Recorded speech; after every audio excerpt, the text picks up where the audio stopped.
Hola, estamos aquí una vez más del canal de Psicología, Educación y Seguridad.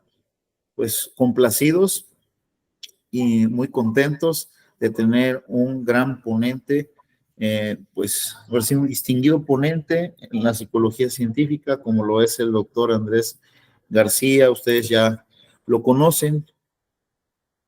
El doctor Andrés García, pues nació en Lebrija en 1970, se licenció y se doctoró en psicología por la Universidad de Sevilla y durante más de 10 años estuvo trabajando para la UNED. Hay bastantes videos por ahí que ustedes pueden encontrar en internet de ese tiempo, y pues él ha estado trabajando también para la Universidad de Sevilla con varios años de experiencia también, pasado de 10. Su especialidad, pues está él enfocado mucho en la psicología del aprendizaje, en el aprendizaje complejo. Tiene distintas líneas de investigación, sobre todo con la formación de clases de equivalencia y conducta verbal. Ha realizado estancias de investigación en distintas partes del mundo y ha llevado colaboraciones también en distintas partes del mundo. Muy apreciado en toda Latinoamérica, Hispanoamérica, y también así en Europa y pues Estados Unidos. Aquellas personas que pues que siguen el aprendizaje, pues lo van a ir en este caso identificando muy bien.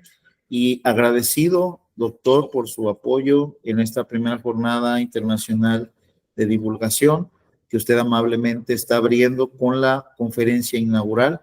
Agradecido por ese privilegio y por darnos la oportunidad de que con su precisión terminológica y con esa rigurosidad con lo que usted se desempeña, pues nos apoye para que podamos seguir aprendiendo pues de usted. Muchas gracias, doctor. Y pues sin más, le dejo para que usted pueda disertar su ponencia. Muchísimas gracias. Ante todo, bueno, por darte las gracias por invitarme a estas jornadas de divulgación. Sigo tu trabajo desde hace tiempo, creo que lo haces muy bien, cada vez creciendo, cada tema que vas analizando lo haces de una manera muy precisa y ayudas a que nuestra comunidad vaya teniendo un conocimiento cada vez más amplio y más preciso de estos temas que a todos nos interesan. Para mí es un honor participar y en la medida en la que pueda ayudar, como tú bien has dicho, pues así será. Sin mucho más, pues voy a presentar con la ayuda de unas diapositivas una conferencia en la que he estado trabajando últimamente y es un tema que me interesa. Yo creo que el título indica bastante a las claras de qué vamos a hablar. Se llama "En el análisis de conducta disponemos de muchas más herramientas de las que habitualmente usamos". Vamos a darle para que avance la presentación y fijaos, el análisis de conducta, como todos sabemos, entiendo todos los que estamos compartiendo este foro, es una herramienta en sí, una amplia herramienta de mucha utilidad para intervenir en cuestiones psicológicas cuando ésta se requiere. Ha sido muy útil para trabajar en muchísimos campos, ¿no? Con personas con autismo, con cuestiones de ansiedad, en mejora de la práctica deportiva, en mejora de hábitos de estudio, trabajando con poblaciones muy diversas. Y es cierto que cada vez va ampliando los campos en los que trabaja y la eficacia con la que lo hace. Sin embargo, la preocupación que yo tengo es que de toda la caja de herramientas, si se me permite el símil que suelo utilizar y que utilizaré también aquí, que el análisis de conducta tiene como herramientas, todas y cada una de ellas, que han pasado muchos filtros conceptuales, por supuesto filtros empíricos de investigación y también filtros de aplicación, pues como digo, muchas de estas herramientas, probablemente incluso las más eficaces, las más útiles y también las más complejas en cierto sentido, y quizás por ello puede ser que suceda esto que voy a comentar ahora, no están siendo utilizadas tanto y por tantos colegas como yo creo que debería ser, porque son herramientas que son muy adecuadas y si no las tenemos, hay temas que o directamente no vamos a poder abordar o los vamos a poder abordar de una manera mucho más difícil.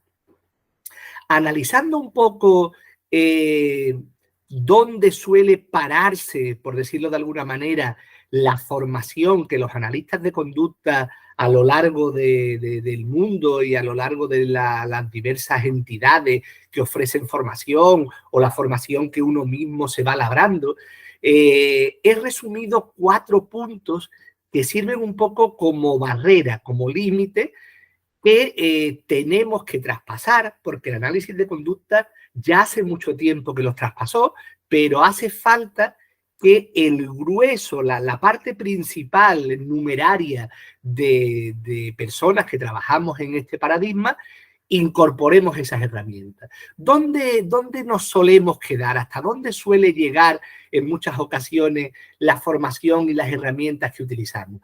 Pues lo vamos a ir marcando. Fijaos, en gran medida trabajamos solo con contingencia de hasta 3 términos. Incluiría aquí aprendizaje uniestimular, de habituación y sensibilización, condicionamiento clásico, de estímulo condicionado, estímulo incondicionado, y la contingencia de 3 términos, muy amplia, una herramienta muy transversal, con estímulos discriminativos, respuestas y reforzadores. Otro punto importante es que en la mayoría de las ocasiones se trabaja, digamos, solo con efectos directos. Se analiza solo la influencia de una contingencia, cuando vamos a ver cómo los efectos interactivos, ya sean simultáneos o sucesivos, de varias contingencias, son fundamentales para que comprendamos la conducta que se está llevando a cabo. Otro elemento muy importante, tanto a nivel de estímulos discriminativos, incluso de respuestas que generan ciertos tipos de estímulos, como de reforzadores incluso, es que la mayoría se centran solo en estudios con estímulos exteroceptivos. Siendo muy amplio, siendo muy importante, nos estamos dejando atrás una serie de elementos, los propioceptivos, los interoceptivos, los relacionales, que son muy importantes para estudiar muchos fenómenos complejos como la conducta consciente, la conducta verbal, etcétera, etcétera. Y hay un último punto que tiene que ver con quizás el tema en el que yo me he ido especializando a lo largo de mis años de trabajo en el análisis de conducta, que es el de la categorización y por ende el de las clases de estímulos, clases funcionales, clases de equivalencia, es que en muchas ocasiones los analistas de conducta trabajan solo con un único estímulo cumpliendo una determinada función, cuando ya sabemos que en muchas ocasiones los estímulos, por las experiencias que tenemos ambientales con ellos, se agruparían en nuestra experiencia y lo que sucede con uno no solo afecta a él, sino que afecta a el conjunto completo. Teniendo presente estos elementos, hasta dónde se suele llegar, lo que yo propongo es que todo analista de conducta que se vaya formando, todo analista de conducta que vaya preparando una formación para sus colegas, tenga en cuenta que en el análisis de conducta hemos avanzado mucho más. Esto no es exactamente punta de lanza, sino que es algo que está muy asentado, lleva mucho tiempo sabiéndose cómo funciona y sabiendo la utilidad que tiene. Por ejemplo, hay diversos procedimientos que tienen más de 3 términos, 4 o 5. Estoy hablando de las discriminaciones condicionales, de las discriminaciones contextuales, que nos van a dar mucho juego a la hora de entender por qué se emiten ciertas conductas en determinados contextos y esas conductas pueden variar en otros. Ese sería un primer punto que desarrollaré en unos minutos.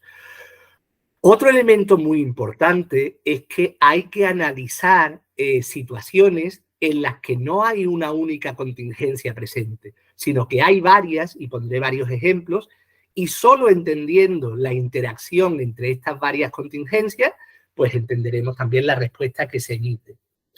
Analizaremos en tercer momento, en tercer punto, que hay diversos procedimientos en los que hay ciertos tipos de estímulos que no son los estereoceptivos, que juegan una función importante. Y por último, veremos también lo que decía antes, fenómenos de categorización, en la que no hay un único estímulo que cumpla una función, sino que existe una gran variedad de estímulos que cumple esa determinada función y eso genera fenómenos importantes que nos pueden ayudar en nuestra labor. Vamos a ir viendo cada uno de ellos unos minutos y ejemplificando para que veamos de qué se trata este avance que yo propongo, digamos, que se generalice a los analistas de conducta. El primero, trabajar con contingencia de más términos. Conocemos la discriminación simple, la operante, que tendría estos tres elementos que todos conocemos, discriminativo, respuesta, reforzador, pero claro, hoy día, sobre todo en situaciones de contingencias sociales, es muy importante que conozcamos cómo funciona una discriminación condicional. De la triada operante, la discriminación condicional añade un nuevo elemento, el estímulo condicional, que va a tener una función clave, ya que dependiendo del estímulo condicional que esté presente, los estímulos discriminativos o delta podrán variar su función. Un estímulo discriminativo puede serlo en presencia de un estímulo condicional, pero puede ser delta si el estímulo condicional que está presente es otro. Tendríamos aquí un ejemplo. Fijaos, en una situación hasta aquí, que es la que muchas veces conocemos, el estímulo 1 funciona como discriminativo y el 2 como delta. Esto se verifica si el estímulo condicional que está presente es el 1. Pero si el estímulo condicional que está presente es el 2, la función del discriminativo y el delta varía. Si no entendemos cómo funciona una discriminación condicional, no vamos a saber por qué un mismo estímulo en un determinado momento va a tener la función de probabilizar una respuesta y en otro no.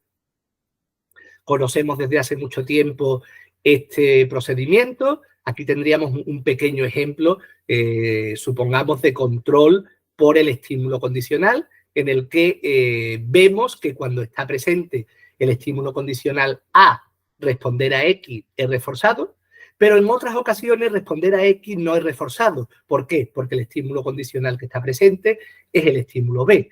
Este procedimiento tiene diversas variantes, lo conocemos también como igualación a la muestra.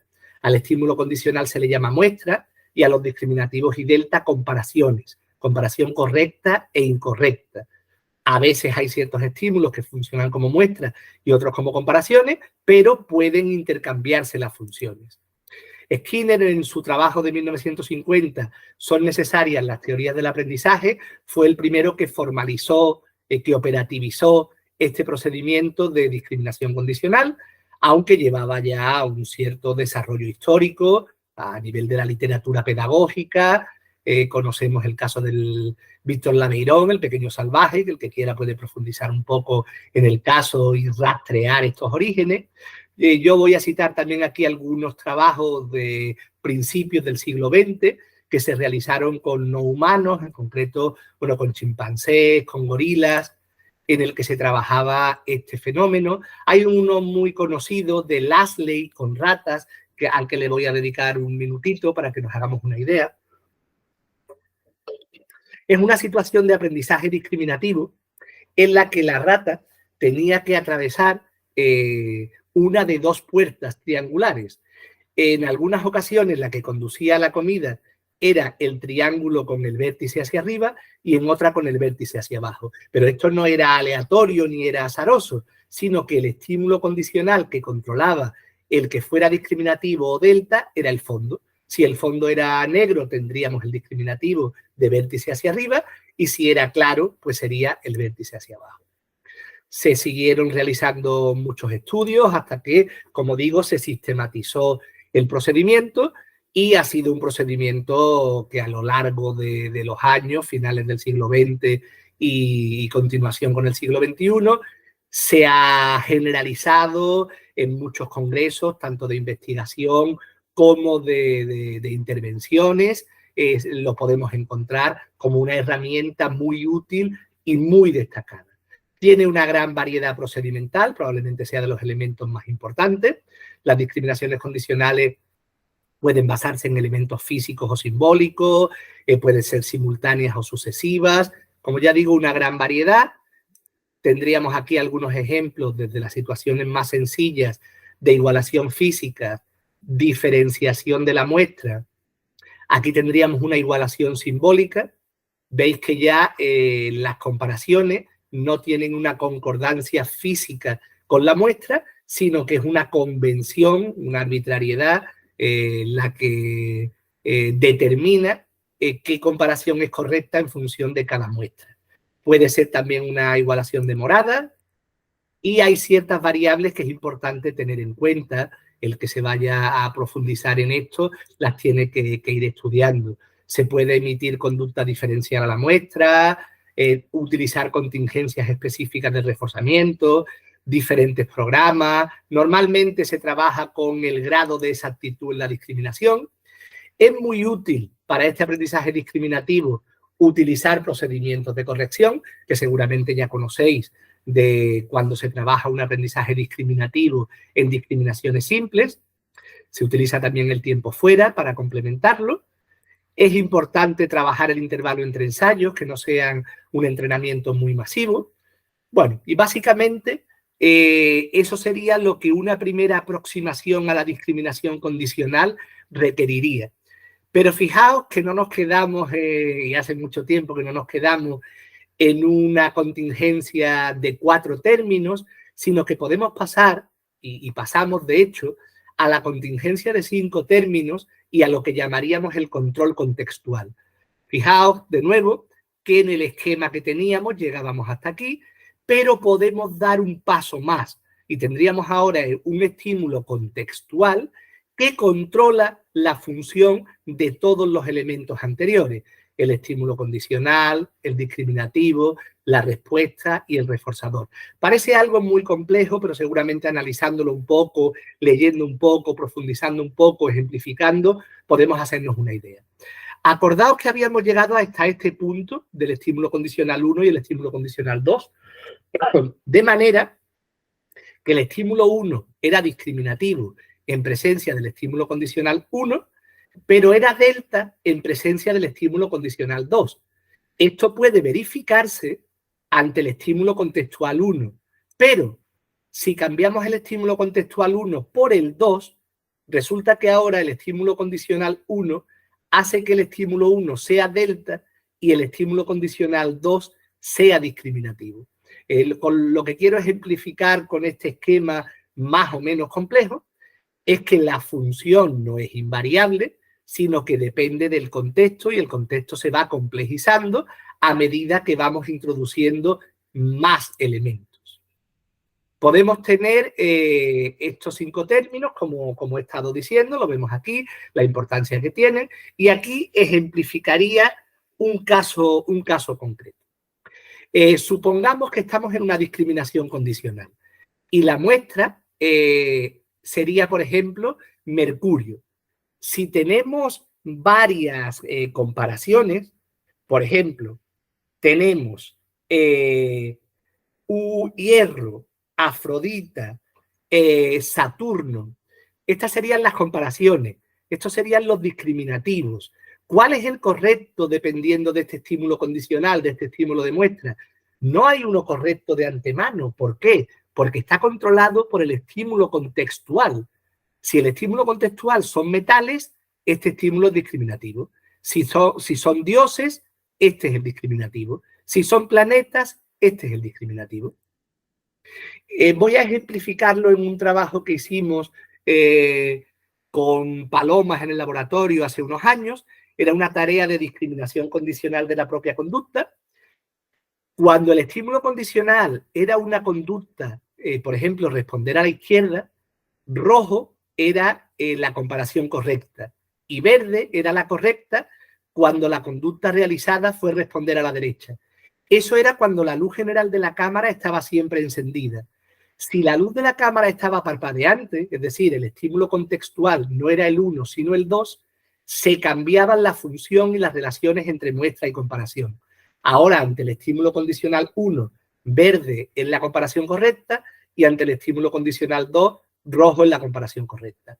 Es un poco complejo, hay que leerlo con cierto detenimiento, pero bueno, lo que yo quiero transmitiros aquí es que un analista de conducta no debe quedarse en este punto. Bueno, he identificado funcionalmente que hay un estímulo discriminativo que por tanto hace que una respuesta es más probable que sea reforzada, sino que esa función de discriminativo en ambientes sociales complejos puede deberse a que haya un determinado estímulo condicional e incluso un determinado estímulo contextual. ¿Vale? Bueno, estos son los resultados del experimento que he puesto y que efectivamente los sujetos pues aprendieron la tarea. Hay mucho trabajo en esta misma línea.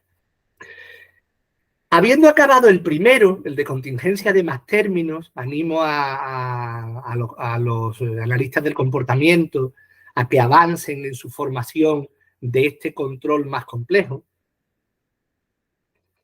Vamos a pasar al segundo punto, que tiene que ver con el hecho de que no haya una única contingencia funcionando al mismo tiempo.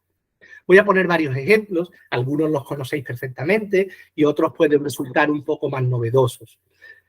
Todos conocéis seguro el moldeamiento por aproximaciones sucesivas. Fijaos que aquí ya hay una doble contingencia de reforzamiento y extinción funcionando.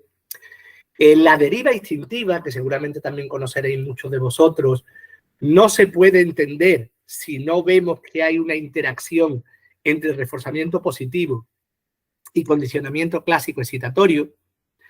Y, por ejemplo, en situaciones de contraste conductual, la interacción que se produce es entre una contingencia actual y una contingencia que se ha dado en la ontogénesis del sujeto.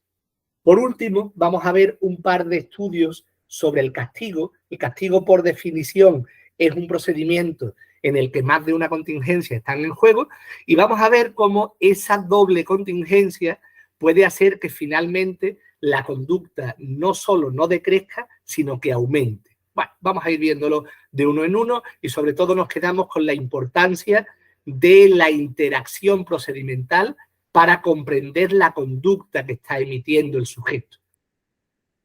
Fijaos, el moldeamiento por aproximaciones sucesivas, sabéis que estamos trabajando al mismo tiempo con reforzamiento y extinción. Dependiendo de la conducta que emita el sujeto, si es una conducta que es más o menos cercana a la conducta objetivo que queremos conseguir del sujeto, pues entraría en funcionamiento el reforzamiento positivo. Si es una conducta que no está cercana, dentro de la generalización no estaría cercana, se produciría una extinción. Os recuerdo que en el procedimiento de moldeamiento vamos siendo cada vez más estrictos, es decir, cada vez se va reforzando menos variedad topográfica de la conducta y la extinción es la que está abarcando más campo. Con un solo procedimiento no podríamos hacer este tipo de intervención, pero con los dos procedimientos ya sí. Aquí os pongo una pequeña foto de un trabajo que hicimos en el laboratorio en el que se moldeaba la conducta de una paloma de dar vueltas alrededor de un fregadero. Al principio había mucho reforzamiento y muy poca extinción y paso a paso se fue reforzando solo la conducta final que estábamos moldeando y el resto se fue extinguiendo. Otro punto importante, esta es una interacción entre condicionamiento clásico y condicionamiento operante, es el que os voy a contar ahora.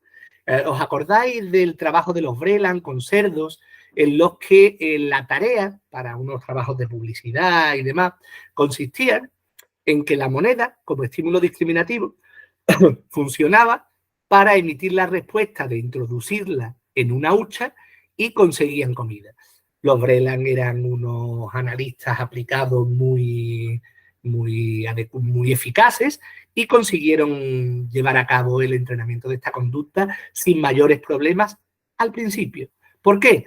Porque poco a poco, conforme la conducta estaba adquirida, nos encontramos que el sujeto, en lugar de ante el discriminativo, la moneda, introducirla en la ranura de la hucha, lo que empezaba era a jugar, a revolver por el suelo, a hocicar esa moneda, con lo que se perdía la llegada del reforzador.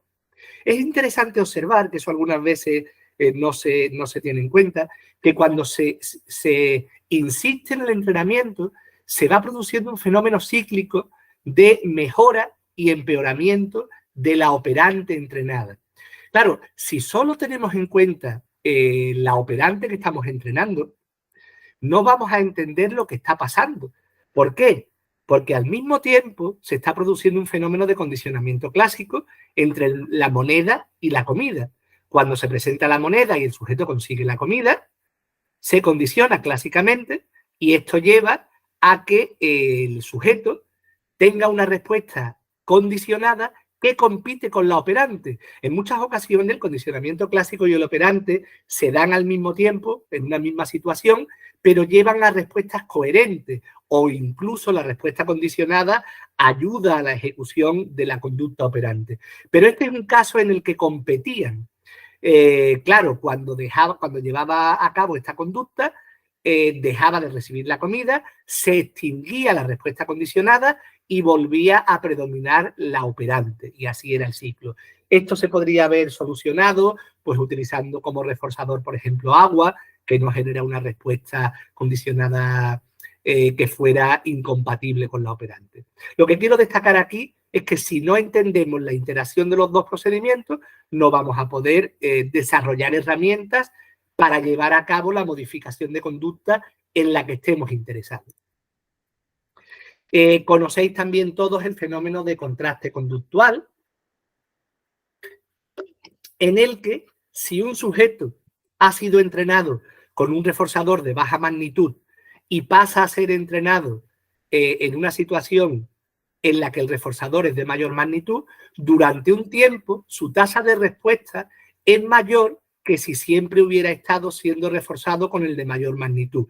Y de manera simétrica, de manera paralela, si se parte de un reforzador mayor y se pasa a un reforzador menor, hay un fenómeno procesual en el que la tasa de respuesta es excesivamente baja. Si solo analizáramos lo que sucede en la segunda parte del estudio, no podríamos predecir, no podríamos controlar el fenómeno que se va a dar. Si conocemos la interacción que se da entre recibir un reforzador de una cierta magnitud y la experiencia que tenga el sujeto con reforzadores de ese tipo, sí podremos entender el fenómeno que se está dando. Vamos a centrarnos ahora en situaciones de castigo. Hemos visto hasta ahora 3 ejemplos en los que trabajábamos con reforzamiento positivo. Vamos a ver ahora situaciones de castigo en las que se dan fenómenos paradójicos que en realidad no tienen nada de paradójicos. Son paradójicos si solo tenemos presente el procedimiento de castigo, pero como vemos hay otros procedimientos que están en juego.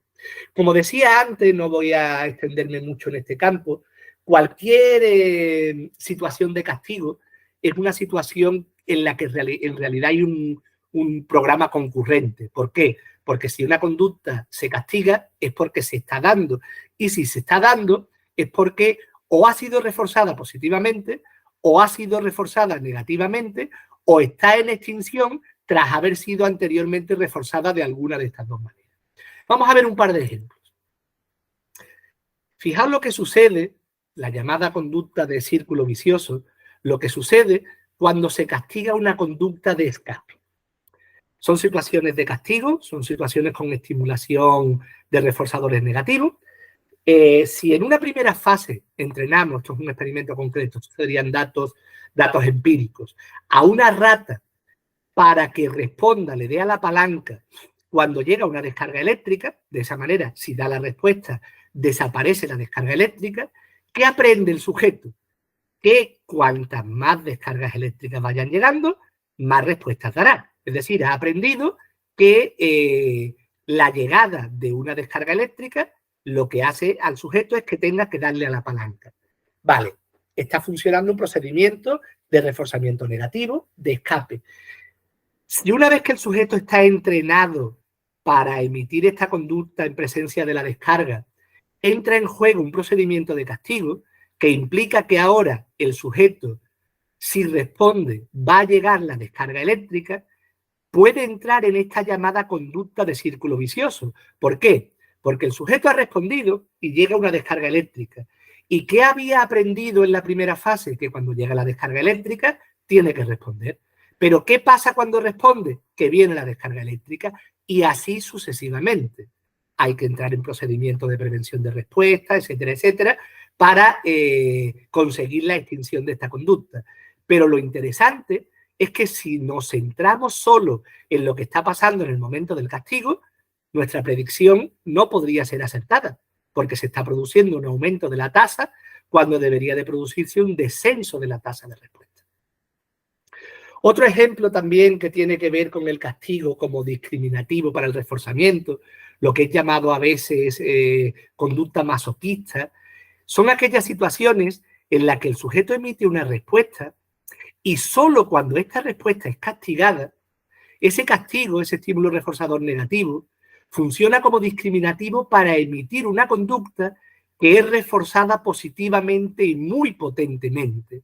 Entonces, el sujeto lleva a cabo la primera conducta porque a pesar de que recibe un reforzador negativo de primeras, es la única manera que tiene para conseguir el reforzador positivo de segundas.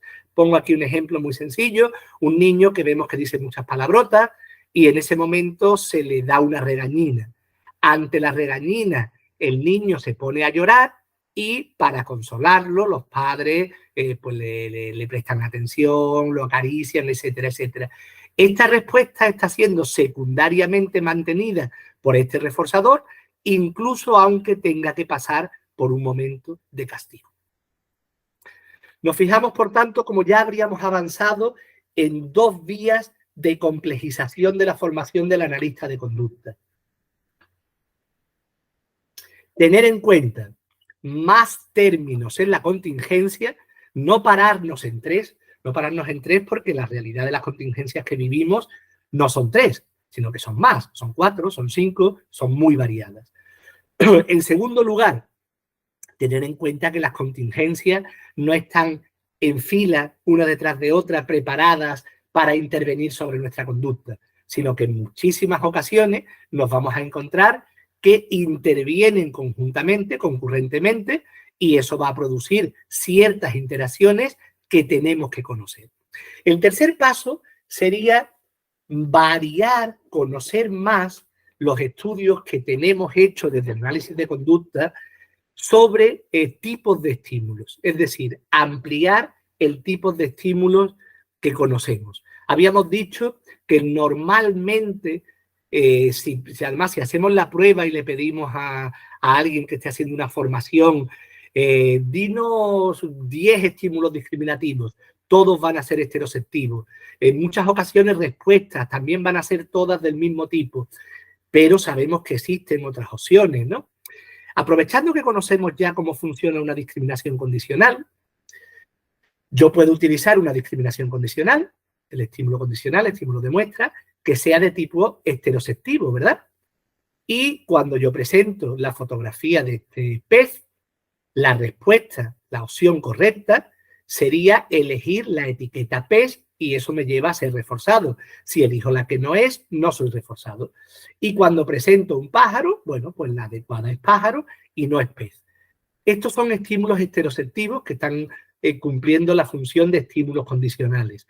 Pero hay las llamadas discriminaciones complejas en las que los estímulos condicionales pueden ser de diferente tipo.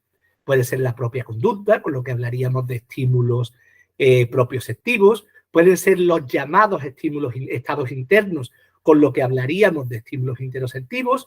Pueden ser propiedades como la duración y puede ser algo muy importante y que es relevante que conozcamos, que es que los estímulos no tienen por qué ser aislados, sino que pueden ser relacionales. Fijaos aquí, muy importante tener en cuenta y tener en cuenta a todos los niveles que podemos trabajar con estímulos heteroceptivos, lo que serían todas las tareas de discriminar nuestro propio cuerpo, pero también con estímulos interoceptivos, que son aquellos que sirven para que discriminemos nuestros estados internos, toda la estimulación que proviene de diversos órganos, glándulas, etcétera. Y también muy importante, tiene que ver con fenómenos de la conducta consciente, etcétera, los estímulos propioceptivos que son los estímulos que recibe el propio sujeto cuando está comportándose, cuando está emitiendo ciertas conductas. Y como decía, los estímulos relacionales. En muchas ocasiones, el estímulo que controla la conducta, el estímulo antecedente relevante, no tiene por qué ser necesariamente qué estímulo está presente, sino qué relación es la que hay entre esos estímulos. Como cuando discriminamos la relación entre nuestro comportamiento y los efectos que tiene en el entorno. Fijaos que los estímulos, en la definición de ambiente, es una definición muy amplia. Claro, el ambiente es uno de nuestros conceptos fundamentales. Podemos hacer divisiones basadas en muchos criterios, pero uno de ellos, por ejemplo, es el de accesibilidad. Accesibilidad no marca naturaleza, pero a veces es importante distinguir fenómenos que se dan con unos estímulos o con otros, aunque siempre lo importante va a ser la función que cumplan. Estímulos esteroceptivos, propioceptivos, interoceptivos. La comunidad verbal nos enseña en discriminaciones condicionales para que discriminemos nuestra propia conducta. Por ejemplo, si se realiza la conducta 1, hay que elegir una comparación. Si se realiza la conducta 2, otra. Esto sería una discriminación condicional con estímulos propioceptivos. Hemos hecho en nuestro laboratorio algunos trabajos que relacionaban discriminación de la propia conducta con simetría, clases de equivalencia, conducta consciente. Y bueno, pues aquí tenéis el esquema de uno, el estímulo propioceptivo de responder a la izquierda o de responder a la derecha, hacían la función de muestra. Podemos también trabajar cuando la comunidad verbal, aunque esto es más complejo, esto el que quiera profundizar en ello, pues hay trabajos sobre conciencia en diversos manuales de análisis de conducta más o menos actuales que pueden ayudarlo, pero de una manera sencilla, cuando la comunidad verbal nos enseña ante ciertos estados que finalmente aprendemos que se les etiqueta de alegría o de tristeza. Hago un pequeño inciso. Esto no sería solo una estimulación interoceptiva, sino que incluiría también elementos propioceptivos, conductas observables, elementos contextuales. Pero bueno, de manera general, ante estos estímulos interoceptivos, nos enseñan a elegir una determinada comparación, estoy alegre, ante otros estímulos interoceptivos, estoy triste, y de esta manera se produciría con ayuda de ciertos elementos correlacionales a estos estímulos interoceptivos, que fuéramos capaces de hacer este reconocimiento y esta comunicación a otros individuos de estos estados internos mediante etiquetas verbales. En situaciones de laboratorio esto podemos estudiarlo más detalladamente, generando nosotros los estímulos interoceptivos. Por ejemplo, a un determinado sujeto con una determinada droga, por ejemplo, de tipo estimulante o de tipo tranquilizante, y que tenga que elegir una comparación u otra. Como os decía, los eventos pueden ser también relaciones en cualquier momento, a nivel de estímulos discriminativos, de estímulos condicionales o de estímulos contextuales. Aquí habría un caso muy sencillo de una situación en la que hay una paloma consiguiendo comida con un programa, por ejemplo, de intervalo variable, pero al mismo tiempo se le va proporcionando comida no contingente según un pseudoprograma de tiempo variable. Bueno, pues podemos entrenar al sujeto para que haga una discriminación en la que la muestra es relacional. Es decir, si no ha habido relación entre tu respuesta y la llegada del reforzador, esta comparación izquierda es la correcta. Y si sí ha habido relación entre la respuesta y el reforzador, la comparación derecha es la correcta. Es un procedimiento complejo, tiene muchas cuestiones temporales, pero lo que me interesa aquí es que veamos cómo una muestra no tiene por qué ser un elemento aislado, sino que puede ser un elemento relacional. Si vamos a situaciones más complejas, estas llamadas discriminaciones de segundo orden, tendríamos aquí unos estímulos funcionales que marcan una relación. Fijaos que aquí, ¿qué relación hay entre estos dos estímulos? Comparten el color, pero no comparten la forma. Es decir, de dos dimensiones comparten una. Son lo que llamamos técnicamente estímulos semejantes. hay que elegir aquella comparación que guarde con la muestra la misma relación que guardan entre sí los estímulos funcionales. Este no es válido porque comparte las dos, es igual. Este no es válido porque no comparte ninguna, es diferente.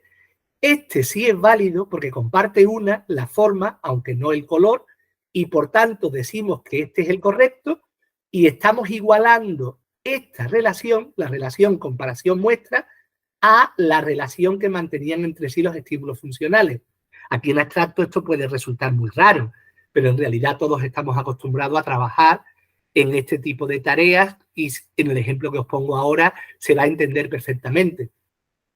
Los estímulos funcionales en una típica tarea de razonamiento analógico, por ejemplo, potro yegua, marcan una relación y tenemos que elegir la comparación que marque con la muestra la misma relación que tienen entre sí los estímulos funcionales. Todos sabríamos resolver este tipo de tareas porque hemos recibido mucho entrenamiento en él. Se puede hacer un poco más complejo, fijaos, no me voy a detener mucho, ya el que quiera pues puede profundizar, ¿sí? Haciendo que tanto las muestras como las comparaciones sean de tipo relacional. Por ejemplo, ante una muestra con dos elementos relacionados, yo elegiré una comparación con dos elementos relacionados. Ante una muestra con estímulos no relacionados, lo correcto es elegir una comparación con estímulos no relacionados. Habríamos visto, por tanto, que se nos abre un mundo amplio que tiene que ver con la conducta consciente, que tiene que ver con la conducta verbal privada, que tiene que ver con estas tareas de razonamiento analógico, etcétera, etcétera, a los que no podríamos llegar si solo trabajáramos con estímulos estereoceptivos. Hay que ampliar en todos los niveles del análisis funcional a otros tipos de estímulos. Y vamos a acabar con la última, es aquella situación en la que no hay un único estímulo que controle una respuesta, que tenga una determinada función, sino que recibimos un entrenamiento que finalmente forma clases de estímulos. ¿Por qué? Porque hay muchos estímulos para una misma función. El número de estímulos usados ya sabemos que es algo muy importante en cualquier entrenamiento. Si usamos pocos estímulos, el sujeto va a tender a un aprendizaje muy configuracional, relacionado con las características físicas concretas de ese estímulo, pero si utilizamos una gran variedad de estímulos, se va a ir produciendo una selección de las características que controlan, lo que normalmente llamamos más pues, un aprendizaje conceptual, un aprendizaje que conecta con la abstracción, los conceptos polimórficos, las clases funcionales, etcétera, etcétera. Vamos a ir viéndolo, aunque sea someramente. Como os decía, hay muchas situaciones en las que somos entrenados para que diversos estímulos controlen una respuesta. Por ejemplo, aquí tenemos estímulos físicamente diferentes y que todos están controlando la respuesta de decir que son animales. Es decir, no estamos ajenos a esto. Hay también situaciones interesantes cuando entramos en los fenómenos de categorización, entrenamientos que dan lugar a que se den cosas como la siguiente. Supongamos que todos estos estímulos, que por entrenamientos anteriores, que ahora no voy a detallar, forman parte de una clase funcional, nos llevan a dar una determinada respuesta. Por ejemplo, sí. Puede darse el caso de que si yo entreno solo a un elemento de esta clase y ahora su función es otra, por ejemplo, controlar una respuesta como sería no, vamos a encontrarnos que se transfiere a todos los demás elementos de la clase y sin entrenamiento directo van a ser capaces de controlar la emisión por parte del sujeto de esta respuesta. ¿Qué fenómenos, qué entrenamientos pueden dar lugar a cosas como la que hemos visto anteriormente, que de primera serían difícilmente predecibles? El más sencillo de todos es el entrenamiento en abstracción. ¿En qué consiste? Bueno, primero que vamos a utilizar un cierto número de estímulos, un cierto número elevado de estímulos que difieran en ciertas propiedades, pero que tengan en común alguna de ellas. Por ejemplo, estos estímulos que yo estoy utilizando aquí como discriminativos para la respuesta rojo tienen todos en común ese color. pero difieren en la forma, el tamaño, la ubicación, todo lo demás. Si yo he hecho un entrenamiento adecuado, extenso, controlando ciertas variables, se puede dar el caso de que ante un nuevo estímulo que tenga esa propiedad y que no haya sido nunca entrenado directamente, el sujeto emita desde el principio, transfiera adecuadamente la respuesta de decir rojo en su presencia. Una manera un poco más correcta sería la que yo presento aquí. Fijaos que en el ejemplo anterior solo estaba colocando discriminativo y en realidad es muy importante el uso de los deltas, pero la lógica es la misma. Si yo en este ejemplo utilizo muchos ejemplares de discriminativos con forma de cruz y delta cualquier otra forma, la prueba para ver si se ha producido el fenómeno de abstracción consiste en presentar ahora nuevos estímulos con esta forma que no hayan formado parte del entrenamiento y ver que el sujeto responde, y estímulos de otra forma y ver que el sujeto no responde. Claro, el fenómeno de abstracción es muy impactante, pero es cierto que se trabaja con una única propiedad. Normalmente el aprendizaje de tipo conceptual, lo que serían las categorías polimórficas, los conceptos abiertos y demás, no se caracterizan por estar definidos por una única propiedad, sino por un conjunto relativamente variado y difuso de propiedades. ¿Cómo podemos llevarlo eso a la operativización práctica? Imaginaos lo siguiente. Queremos enseñar a un sujeto para que responda, indique si hay una figura humana o no en los estímulos que presentamos. Tenemos que presentar una grandísima variedad de discriminativos que contengan la figura humana y una gran variedad de deltas que no la contengan. Y a pesar de ese entrenamiento extenso, como digo, una vez que lo tengamos avanzado hasta un criterio determinado, la prueba clave consistirá en presentar estímulos nuevos y ver si el sujeto responde adecuadamente. Si es así, es porque se está produciendo el fenómeno de categorización que decimos, y eso va a llevar a cuestiones relacionadas con que no tenemos ahora que entrenar cada estímulo por separado para que cumpla ciertas funciones. Hay ejemplos muy variados en la literatura. Y voy casi acabando con otra opción. Las clases, en muchas ocasiones, no tienen por qué ver con características estructurales, que son las que hemos visto anteriormente. Podemos dar un paso muy interesante y hablar de clases de estímulos que no se parezcan entre sí. Esas son las llamadas clases funcionales.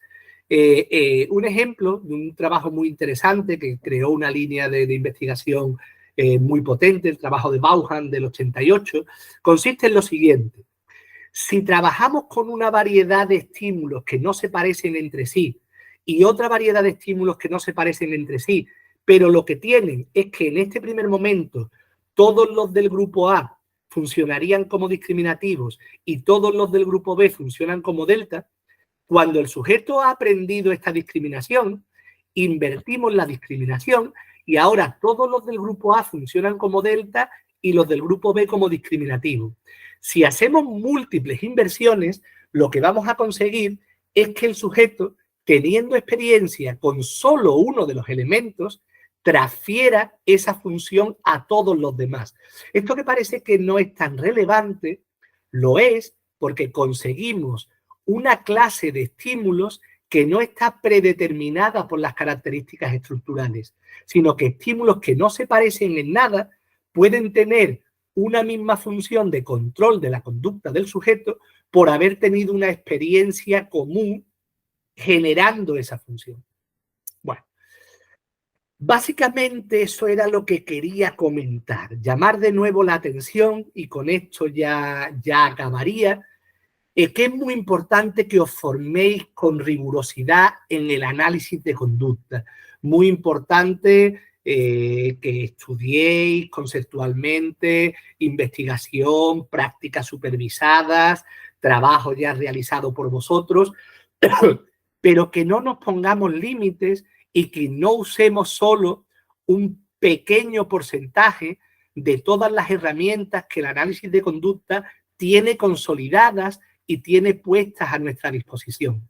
No nos encallemos en solo contingencia de ciertos términos, solo una contingencia a la vez, solo un cierto tipo de estímulos, solo un estímulo controlando cada función, porque eso nos permite llegar muy lejos, pero no tanto como podríamos si tuviéramos en cuenta estas pequeñas recomendaciones que hago. Entendamos que las contingencias pueden ser más amplias, más complejas. Entendamos, por supuesto, que puede haber interacción entre diferentes contingencias. Extendamos nuestro análisis a otro tipo de estímulos y estudiemos los fenómenos de categorización que hace que en muchas ocasiones un estímulo tenga una función no solo por la experiencia concreta que el sujeto haya tenido con ese estímulo, sino porque forma parte de una clase y algunos elementos de esa clase pueden haber tenido funciones que son interesantes porque se transfieren a los que estamos ahora analizando. Sobre esto hay mucha literatura, yo os recomiendo que utilicéis estos términos técnicos, que avancéis, que consultéis a expertos y que vuestra formación, la formación de los analistas de conducta, vaya ampliándose cada vez más. Esto es lo que yo he pretendido mostrar en esta charla y espero que haya sido de utilidad. Muchas gracias a todos. Muchas gracias, estimado doctor Andrés García. De verdad que, bueno, con esta magistral ponencia, pues nos hace ver cómo podemos comprender cualquier tipo de conducta, incluso la conducta compleja, que igual, o sea, puede tener distintas funciones, distinta topografía, distintos estímulos, distintas variables, pues, que influyen en lo que tiene que ver con las respuestas que emite un organismo. Entonces, pues agradecerle mucho por su tiempo, agradecerle también y públicamente, pues, de alguna forma, felicitarlo por su amplia trayectoria, por todos los años que ha apoyado a las generaciones de psicólogos y para que puedan afianzar los conocimientos sobre el aprendizaje, la conducta y poder precisar pues una ciencia de la conducta cada vez más precisa, más consolidada, más estable, más, vamos a decir, que también se está difundiendo más. Entonces, no sé si tiene tiempo para tengo por aquí 3 preguntas que me solicitaron algunas personas cuando se dieron cuenta de que usted iba a participar en las jornadas y no sé si pueda... Sí, claro, Hugo, sin ningún tipo de problema. Lo que pueda aclarar, pues trataré de ayudar. Muy bien.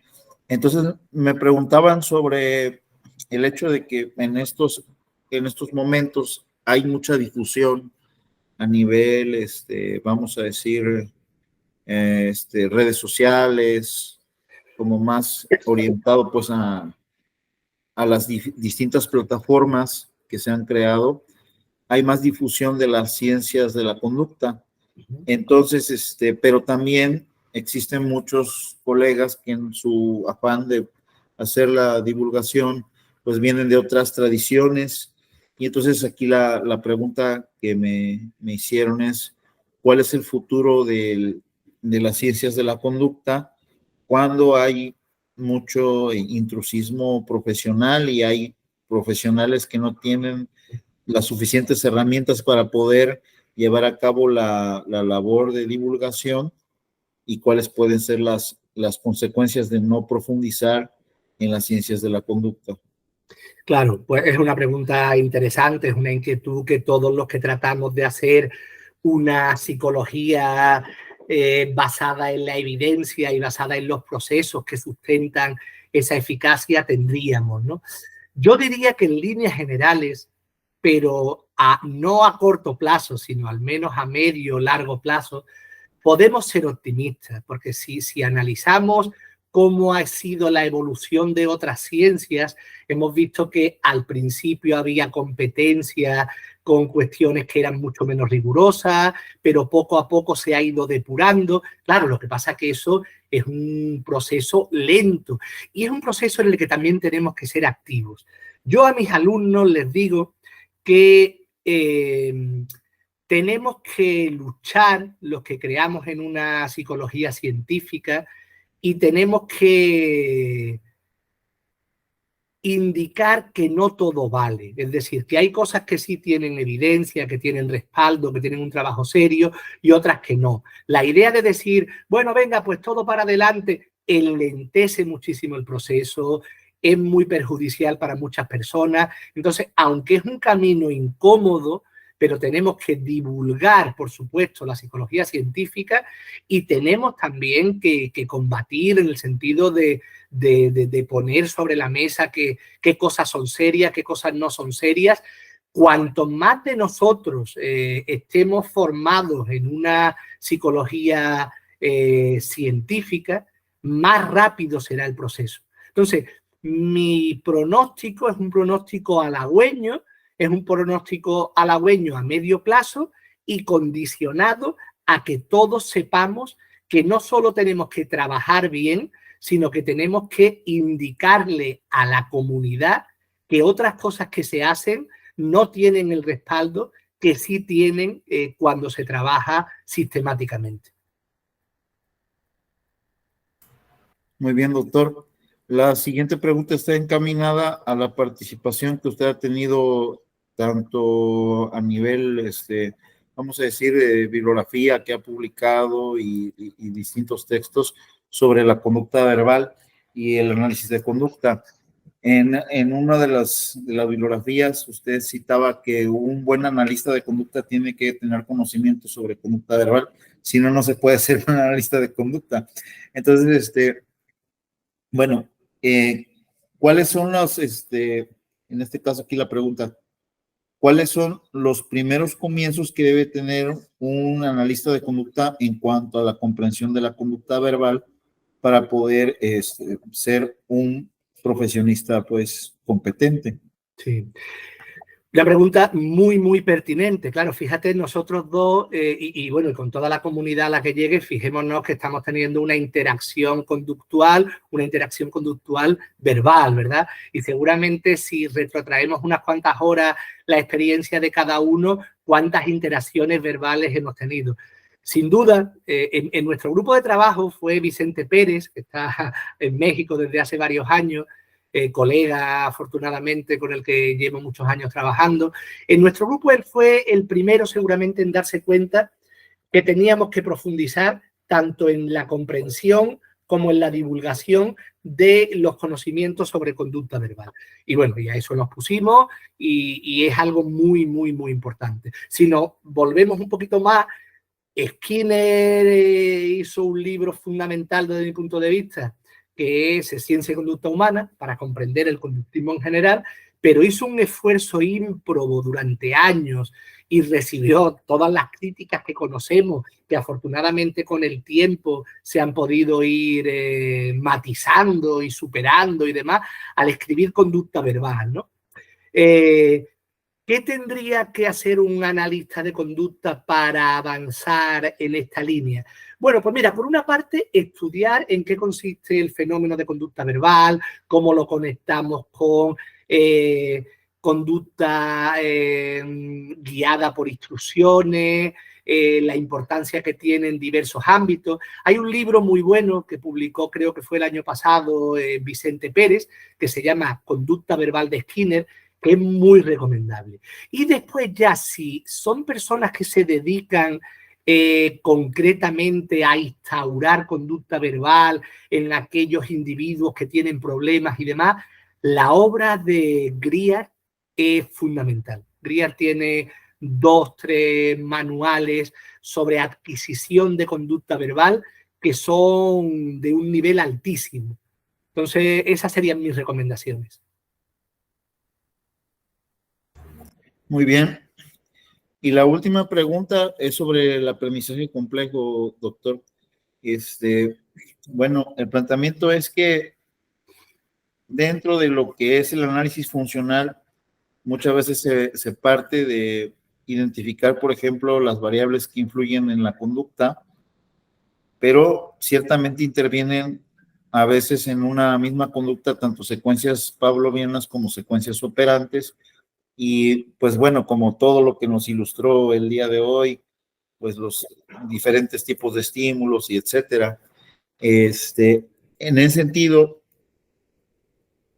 que para poder realizar un análisis funcional de una conducta compleja, pues de dónde tenemos que partir para poder tener precisión y desarrollar un buen análisis funcional de esa conducta compleja. Esa pregunta también para mí es muy importante. Mi especialidad desde hace varios años, la asignatura que imparto, conferencias y demás, van en esta línea y mi consejo es muy claro. Mi consejo es muy claro.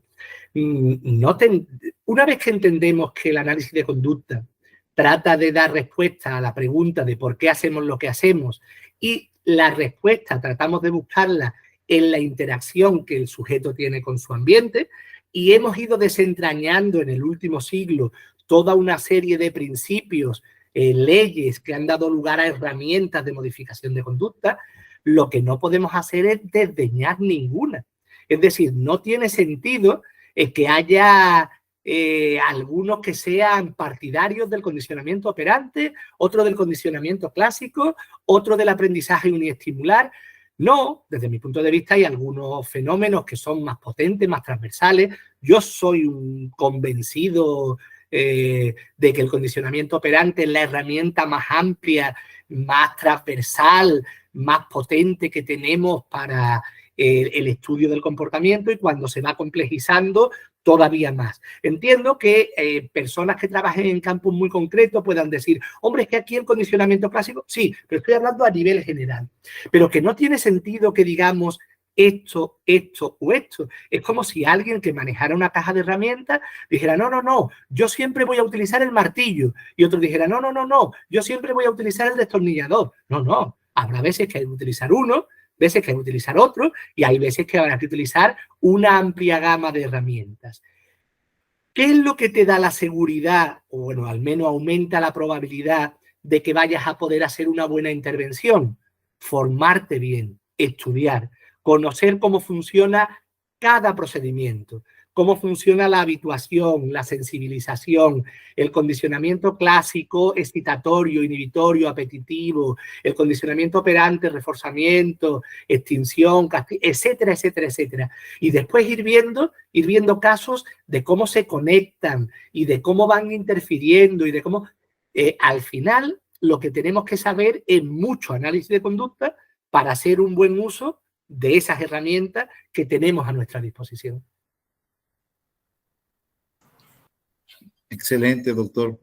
Pues ya para finalizar, algunas recomendaciones, bibliografías, aparte de la que ya nos dio, con respecto a su ponencia, porque la verdad es algo pues, muy bueno, ¿no? Muy, muy bueno, pero también pues, muy amplio, muy Claro. amplio. Bueno, pues permítanme que me autocite, porque como ya os digo que llevamos mucho tiempo trabajando en este campo, quizás una primera introducción para comprender cómo el análisis de conducta tiene un campo muy amplio. Yo recomendaría que leyeran el libro de Procesos Psicológicos Básicos, un análisis funcional, que los autores somos Vicente Pérez, Maite Gutiérrez, Jesús Gómez y Andrés García. Y después ya más concreto para esto que hemos visto, pues yo les recomendaría el libro de Aprendizaje Complejo, que además circula por ahí sin ningún tipo de problema y se puede conseguir, y creo que resuelve muchas de las cuestiones y profundiza en muchas de las cuestiones que he comentado. Pues aquí con esta ponencia magistral y muy agradecido de la intervención favorable del doctor Andrés García, con esa precisión con la que nos ilustra y también nos ayuda a comprender la conducta humana desde la simple hasta la compleja. El día de hoy pues es un día muy especial ya pues se cumplen 2 años de este canal y es muy importante que, bueno, las preguntas que ustedes tengan y todo, igual las pueden colocar aquí en la caja de los comentarios. Y pues es la segunda vez que el doctor me apoya. En algún otro momento, pues queremos también invitarle. Igual vamos a retomar esas preguntas o esas dudas que se generen.